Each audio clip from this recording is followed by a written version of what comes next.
महाराष्ट्रातील अनेक जिल्ह्यात अतिवृष्टीमुळे पूर परिस्थिती निर्माण झाली आहे। या अतिवृष्टीग्रस्त जिल्ह्यातील पूरबाधितांच्या मदतीसाठी राष्ट्रवादी काँग्रेस पक्षाची वैद्यकीय शिक्षण मंत्री हसन मुश्रीफ यांच्या उपस्थितीत आज शेती उत्पन्न बाजार समिती आवारातील राष्ट्रवादी काँग्रेस पक्षाच्या कार्यालयात बैठक पार पडली।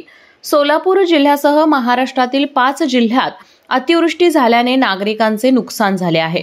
त्यामुळे कोल्हापूर जिल्ह्यातून 51 लाख रुपयांची मदत करण्यात येणार असून यासाठी विशेष समिती नेमण्यात आल्याची माहिती वैद्यकीय शिक्षण मंत्री हसन मुश्रीफ यांनी दिली।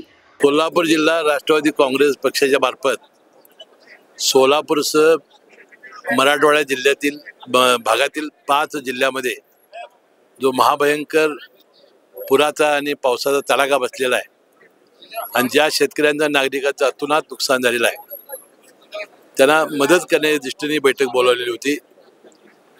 कोल्हापूर जिल्ह्याला 3 वेळा या महापुराचा अनुभव आलेला आहे आणि लोक कशा मोठ्या मनाने मदत करतात, दिलदारपणे मदत करतात ते आम्ही अनुभवलेलं आहे।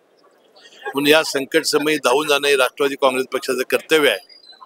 म्हणून 51 लाख रुपयाची मदत जिल्हाधिकारी आणि पालकमंत्र्यांना विचारून कोणत्या स्वरूपात करण्यासाठी आपण समिती नेमलेली आहे आणि 2 दिवसामध्ये आपली मंडळी जाऊन त्यांना हे सहकार्य करतील अशी अपेक्षा आहे। कोल्हापूरला 3 वेळा महापुराचा फटका बसला होता। त्या प्रत्येक वेळी संपूर्ण महाराष्ट्राने कोल्हापूरच्या पाठीशी ठामपणे उभं राहून मदतीचा हात दिला होता। आता त्याच भावनेतून कोल्हापूरहून आपल्या भावासाठी मदत करायची आहे असं केडीसीसी बँकेचे संचालक भैया माने यांनी यावेळी सांगितलं। स्वर्गीय PN पाटील यांनी संकटकाळी महाराष्ट्राला मदतीचा हात दिला होता।